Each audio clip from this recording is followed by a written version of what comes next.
What's up, guys? Welcome to the Peer Review Podcast. My name is Caleb Davis, and today I have notes.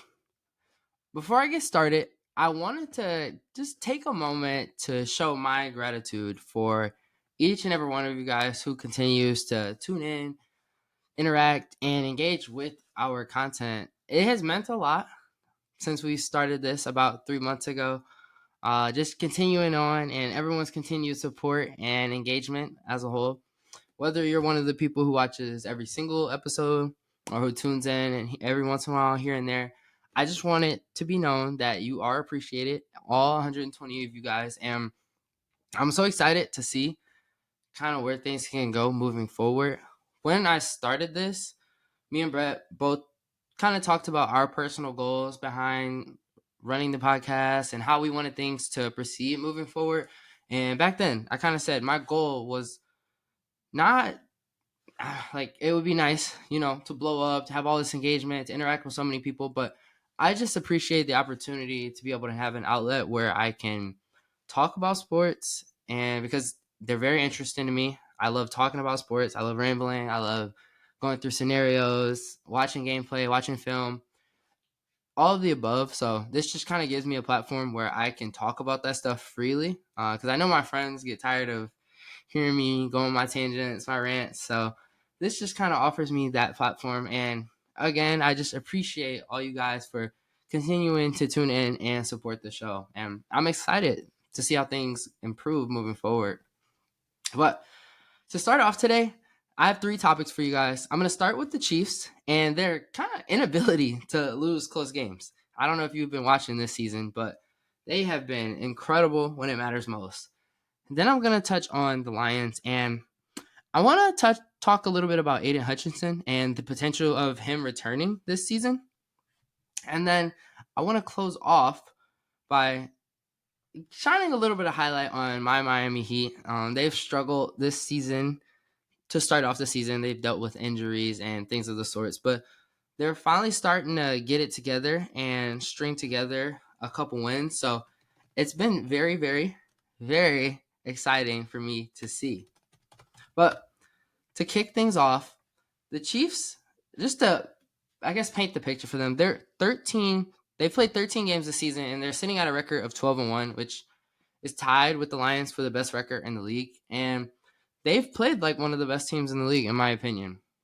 Just to throw out a few stats for how they've been winning games this season, they're 11 out of the 13 wins that 11 out of the 13 games that they've played this season have been decided by 7 points or less. So very tight margins in almost every single game that they play. And 5 out of those 11 games that were decided by 7 points or less were actually decided by a field goal or less. So 3 points or less. So super tight and competitive games. And they just time and time again find a way to thug it out, get through the game, and win when it matters most. Now, I think a lot of things kind of come into play when you talk about being able to win close games, comeback victories and things of the sort. Like, there's obviously the skill element that you have to have. Like, you have to be a good team to be able to withstand blows and fight back. But there's also some luck that comes into play. And I just feel like Patrick Mahomes and the Chiefs offense this season, like, if you give him the ball to close things out, whether it's a touchdown or just getting his team into position to kick a field goal, it feels like an almost automatic bet that he's going to get it done. Some of their close game stats this season have just been insane. And I think even in comparison to last season, last season they weren't as good in the clutch. And I just think you've seen steady improvement along the margins for them. And one thing I kind of want to highlight for this team is they have been decimated by injuries. Like, they lost Rashee Rice to a knee injury. He's out for the season. Hollywood Brown with a shoulder injury, out for the season. And they're also down a bunch of key receivers, tackles. I think they're down a tight end. Their kicker's injured. And that's kind of the scary part. And then another piece to that, I just think in comparison to last year's team, this team, I think the team that they're playing with this season is worse. Like, last year, I feel like they were just flat out better. Like, they had Rashee Rice healthy. I think their offensive line was better last season. Travis Kelce was a year younger, so he had a little more energy and sprite in his step. And last of all, but Patrick Mahomes, I feel like he's played below his mean this season. And if you kind of been watching, like he's been very well, but we kind of hold Patrick Mahomes to a higher standard, and he started to pick it up as the seasons progress. But that's just been the thing with them, finding a way to win these games. And just time and time again, whether it's a blocked field goal or, the last game they rimmed the field goal off, like it bounced in. Like I had never seen anything like that. They just continue to amaze me. And I'm so excited. I'm going to knock on wood here, but it looks like there's a collision course waiting to happen and in the Super Bowl. And I'm not going to say the other team right now. I'll leave that up to your guys' imagination, but yeah, the Chiefs have been dominant this season, and that's even with all the injuries and just trials and tribulations that they face. Now, for my next topic, I don't know if a lot of you guys have heard the news, but there's been some updated information on Aiden Hutchinson and his potential return with the Detroit Lions. So, if you missed it, he suffered a pretty bad leg fracture a couple months back against the Cowboys in that huge blowout win that we had against them. It was in October. And it was a pretty nasty injury if you were watching the game. And it kind of just looked like something that was going to end his season. So hearing a lot of these reports coming out that he has the potential to return has been pretty surprising, but a delightful surprise, to say the least. So according to a lot of the reports surrounding the team, he's been recovering at an accelerated pace, and he's already walking without a boot, and he's doing underwater running, so like on a treadmill. So a lot of good signs there. And the reports have been out saying that there's a possibility of him returning as early as the NFC Championship game for us if we make it that far. Before it was timetabled that his potential return would have to be around the Super Bowl. So this is about 2 weeks ahead of the expected recovery time. And I just want to say his recovery has kind of been a miracle because on average, a leg fracture of the sorts kind of takes about 6 to 8 weeks that's on average, by the way, to recover from. And that's not even saying that you're back to 100%, but that's just back when you're back to starting to be able to get back to your old self. And Coach Campbell, he's made it pretty clear that one, he has to be healthy, but he also needs to receive the requisite amount of ramp up time. So that's practice, conditioning, just working and being around the team, etc., to make himself available. But obviously, they wouldn't put him out there if they felt like they were jeopardizing him or the team's play. So it's just been something that I'm going to continue to keep an eye on, continue to bring you guys news about. But as a Lions fan, it's very exciting to hear. Our defense has been riddled with injuries all season, similar to the Chiefs, how I just mentioned. And despite all odds, we're still sitting at 12-1, and things are looking very bright as guys continue to rehab and make it back. And I think bringing Hutch back, even at 60, 70% capacity, is still a plus to our defense. He still will be able to provide, and it just adds a little bit more depth and insurance, in case guys do go out. Like we've had injuries all season. And it's never a bad thing when one of your best players, when your best defensive player returns. I just want to make sure that is stated and out there. But I'm wishing him well as he continues to rehab and recover. And I'm also wishing the Lions well as they head into their big matchup next week against the Bills. Now, to close out the show, I have been very critical on the Miami Heat this season. I thought, like at the beginning of the season, I had them in my top 10, championship contenders coming into the season. And part of that is my bias for the Miami Heat because that is my favorite team. But also, I try and keep my bias to an extent. I also still felt like this team had the capability in the roster, with their star players at least, to be a pretty competitive team in the NBA. And to start the season, they just were not looking like that type of team. Since going on, like they were about I know they were right at 500 for they'd win a game, lose a game, win a game. It just kept going on back and forth. And as of late, though, they're on a 3-game winning streak, and they've had some pretty impressive wins in that win streak. They had a huge beatdown on the Lakers to start off the first game of that win streak, where they won by 40 points and just a complete slaughter fest after, a big bounce back win after they lost to the Celtics. As a Lakers fan as well, I kind of expected that to be a more competitive game because both teams had something to fight for, but it looked like the Heat were the only team interested in playing that night, and they just did whatever they want to the Lakers. They got whatever shot they want. Tyler Hero went off, and he's been amazing, and I'm going to touch on him a little bit later, but the team has just been starting to click. But after that, they beat the Suns in a pretty impressive win. They won that game by about 10 points, and then on a back-to-back, so right after playing the Suns, they turn around and beat the Cavs, the team with the best record in the league. And those are pretty impressive wins. You're on a road trip, and you're playing a back-to-back against the Suns and the Cavs, which are two pretty formidable teams. And I just think this kind of shows that the team is starting to pick up steam. On offense, just in general, we're starting to get guys healthy and into rhythm and back into the lineup. Like Jimmy Butler was out for a good portion of the start of the season because he suffered those ankle sprains and just a little bit banged up here and there. So obviously when you're missing one of your top three guys, it's hard to – it increases the rest of the roles on your team. Like it increases everyone's responsibilities, and it just puts a lot more weight on, Bam and Tyler Hero to show up and show out. And Tyler Hero, I will say, has been showing up and showing out even in Jimmy's absence.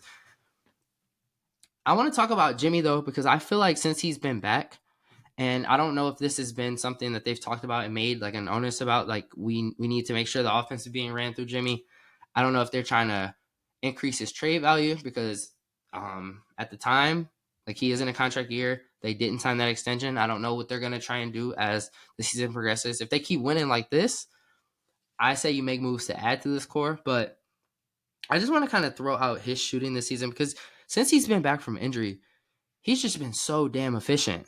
Like, he won't take, 15, 20. He doesn't have to take 20, 30 shots like a lot of stars around the league to kind of have his impact on the game. He's been, especially as of late, very effective at just controlling tempo, controlling pace. He'll pick his spots. And just some numbers to kind of show that. In that 40-point blowout against the Lakers, he only has 17, but, 8 for 12 from the field, which is very, very good shooting. And just his shot selection when he decides to, shoot a pull-up three, or he picks his spots very well, and he has not been forcing anything. He had 24 against the Suns, and again, another good shooting percentage. He shot 75% from the field. He was 9 for 12. And he's just been very good since he's been back. He's been great on defense. He's been very vocal, helping on defense, helping on offense. And it's kind of a calming factor when your big dog is back, because when Tyler and Bam are kind of out there, Tyler's been I'm going to keep saying this. Like, I think he's an all-star this season. He's been very impressive. Bam, not so much. I'm also going to talk about him a little bit later, but I want to give Jimmy his flowers because he's been helping us win games, and he's been showing up on his end of the bargain. Now, on to Tyler Hero. He has just been amazing this season. He took a leap that I wasn't really sure he had in him. It kind of felt like the past few seasons he had plateaued as a player. He just kind of felt like a solid guard who could sometimes create a shot, was a very good three-point shooter. I'd say below average defender.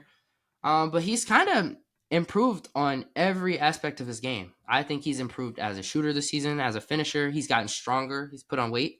He's improved as a defender, and obviously Tyler Hero's never going to be lockdown Kawhi Leonard defender, but there was things that he could improve on just by paying attention a little bit more, like his attention to detail, focusing on, not helping, just little things that he can improve on. And I feel like he's took the time this offseason to help rectify those issues. But the biggest thing from him this season that I've noticed is his efficiency. He's just been so much better from the field, from three-point. His true shooting percentage is up, and his scoring volume just has been amazing, especially in big moments. Like, it feels like whenever we need a 3 in the fourth quarter, he's always there. He's always ready to hit the shot. And again, I laid out some numbers for Jimmy. I want to talk about Tyler real quick. So in that blowout win against the Lakers, he had 31. He was 9 for 16 from 3, and he kind of blew open the game. Not kind of. He did blow up in the game when he hit 6 threes in the third quarter. Like, insane shooting. 6 in a row, by the way, back to back to back, like dagger, heart, gut wrenching threes. Then he has 17 against the Cavs, and another thing about his efficiency, like he was 8 for 12. Like that's you can't ask for much else. They won the game. He shot well, and then he had 30. He followed that up in that back to back with 34 against the Cleveland Cavs. So he's just been much improved on offense, and I kind of want to talk about what's really changed for him because I don't think his play style has changed that much at all. But he, like I said, on the defensive end, we've seen those effects taking place, but also on offense, his shot selection has just improved. Like he's almost completely stopped taking those tough, deep pull up mid ranges that he kind of settled for last season or just throughout his career. And almost all of his shots are either he's driving to the basket and shooting a floater, getting strong like to his right hand, or he's taking threes. And one thing with his 3-point shot, well, I'll start with his finishing. I think that's improved just by him putting on more muscle and weight. He's able to take a lot more hits down there because that was the biggest thing with his finishing. He just wasn't as strong, and he didn't have enough size as a lot of the guys he was going up against. So it was a little harder for him to control his body when he gets hit or just to make those tough finishes. He's starting to convert a lot more of those. And then as far as his threes, one thing that he's done this season, and I just love this adjustment. When he'll catch the ball, and I'm gonna try and paint this picture. Let's say he's deep, like on the wing, and Bam comes up to set a screen. Before he even engages in the screen, he'll hold the ball and he'll kind of just wait, and he'll sit there in the shooting pocket, and he'll kind of just read the defense, like if they're gonna come up and trap him, or if they're gonna hedge and recover. If they're gonna go over, they're gonna go under. He just waits to see what they're gonna do. And as soon as the team messes up, he holds the ball, he sits there in the pocket, and he'll just rise up, no matter where he's at, because this season he can shoot from anywhere on the court, it seems like, and he'll just fire. And he caught the Lakers with this a lot because if he's gonna shoot it out there, and especially if he's gonna make it out there, it opens up the game for everyone else too, because he just becomes this insane floor spacer. It helps Bam on his roles and just things of the such. And it's just been a great adjustment for him. And if he's going to keep hitting shots at this rate, like, I don't know what you can do with him. Like, he's starting to become a truly, truly impactful player. And it's been so exciting to see because I've been one of those guys who I have rooted for Tyler Hero. I never wanted to see him off the team because I feel like he embodies a lot of the things that we talk about with like heat culture. But you just wanted to see him take the steps and take those leaps to kind of justify paying him the amount that you pay him and just having him out there in general. On to like his 3-point attempts, like for his efficiency, he improved. So he jumped from 7.9 to 9.9 attempts this season. So about 2 more attempts per game. And his efficiency, like I mentioned, has increased. Like he went from 39.6% from 3 last season to 42.2, which is a pretty noticeable jump. And then his true shooting percentage. Last season, he was at 55.8% true shooting percentage. This season, he's at 63.2%, which is up there with like some of the elite guards, especially as a jump shooter. Like you expect higher true shooting percentages from like bigs who play around the rim. Like no, he's taking tough shots and he's making them. And I just will continue to say he's been having an amazing season. He's played in every game this season, and just keep up the amazing work, Tyler Hero. I hope this is your first season. I hope you make it to the All-Star team. It's much deserved, and I hope this progression continues as your career progresses. But I'm going to kind of end things off here with Bam. I just want to touch on him a little bit. He's been pretty disappointing this season on offense, especially his finishing around the rim. Like outside of dunks, he's just been atrocious. Like he's missed like all his floaters, all his touch shots. He misses layups. He's been bad at posting up, like especially smaller guys. Like he always, instead of going at them, he likes to turn and fade. And his mid-range scoring has been down, and just his percentages across the board. But I want to cut him some slack because one, a lot of the issues that we're seeing, like Bam has never been a great finisher around the rim. That's something that has never really been a part of his game. His touch has never really been there. And he's incorporating, the biggest thing is he's incorporating a new element to his game, which is the 3-point shot. And that's a pretty hard adjustment. If you've gone from it changes up where you catch the ball, like how you're running the offense, his spacing at times. He's playing more on the perimeter versus in the like mid post area. So it's just been a big change for him. And also his role keeps changing with the team because, like I said, Jimmy Butler is down for a while. That turns him and Tyler Hero. They go from, 1A and 1B to the top dogs when all that's going on. So his role has changed a bit.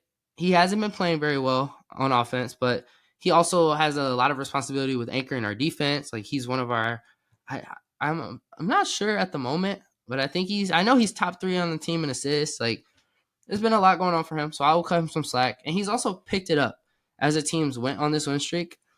But I want to see more out of him. I want to see him take that leap. Like Tyler Hero took a leap. I want to see you guys doing it at the same time, just so it gives the front office more reasoning to not break up this core, because I don't want to see Miami go into a rebuild, but how things are kind of before this win streak, like it was kind of looking like things are pointed that way. So I hope the team continues to win, and I want to see how this next couple of 10-game stretch, how they fare, because they have a pretty tough schedule moving forward. But yeah, that's kind of all I have on the Heat and all I have for today. I want to again thank you guys all so much for tuning in to this episode and to the peer review podcast in general.